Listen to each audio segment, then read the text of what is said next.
So here's what you will benefit. Um, okay, you will have improved personal growth mindset. You will have what I have gone through, and it will put you into a different perspective of life, and you'll find passion in life all over again, like how this whole procedure that I've gone through and the principle of success, which I actually um, observe a lot of successful people, how they actually change their mindset, right, and they actually transform and they actually step up to another level. So why I choose Elon Musk as a figure in my cover of this PowerPoint was because he survived two divorces and he became the one of the top 10 richest people on earth right now. And he has a girlfriend right now and he has a son. Um, so one thing I like about him is he's very, very focused and passionate. So I'll tell you more about what I've observed for the rest of the other successful people, okay? So I'm going to stop the video here. Okay, cool. Next, so maybe you could take this, stop this, pause this video for a while and think about like, why are you taking up this course and what do you want to learn today? Maybe you could email to me what do you want to learn today and do you have a vision of yourself? Do you have a dream? Share with us. My emails are at the bottom of this PowerPoint, at the end of this PowerPoint, okay? So basically, a lot of successful people, right, they all have their why, right? If they don't have their why, right, whatever trauma or obstacles that they face, right, they can't move forward at all. So a lot of times, right, even if you face something, some difficulties, obstacles that's on hand, right, it will not stop your why because your why is very big. So you need to know your why. Why do you want to do this business, or why do you want to um, study, or why do you want to do this job that you've taken up, right? So you need to know your why. Your big why are very very important, or are very very important. All right, so you need to have a vision.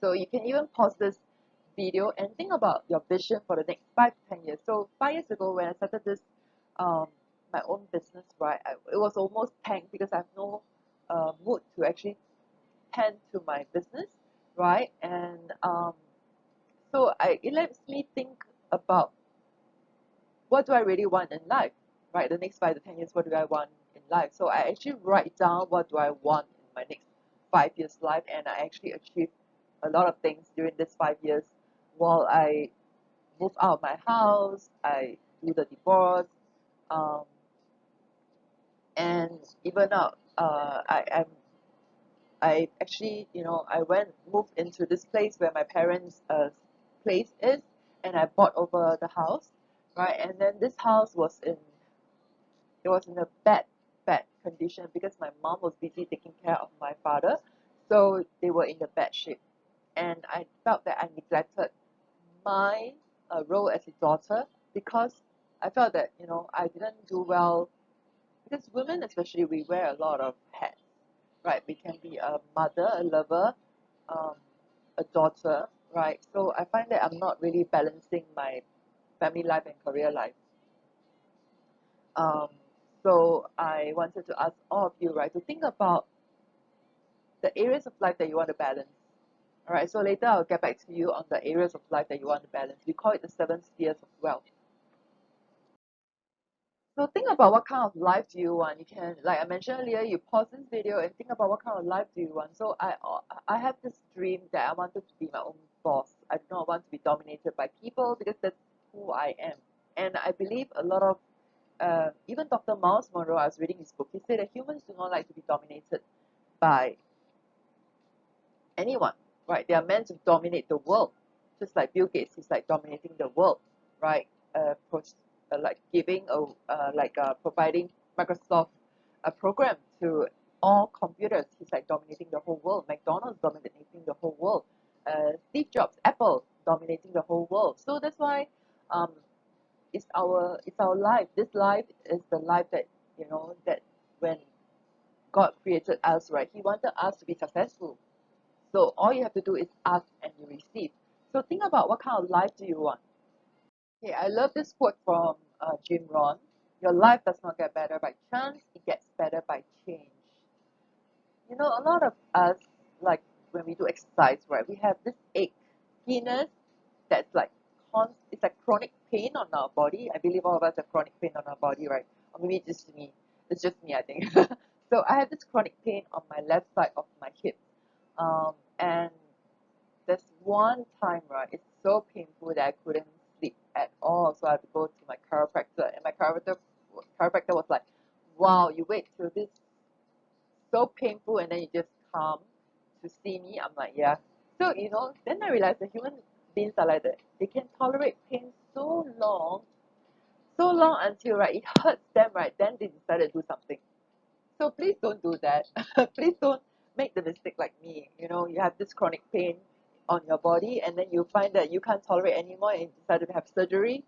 No, no, no, no, no. You must try to, how should I say, counteract that pain, right, to prevent yourself to be even more painful, right? So you decided to change.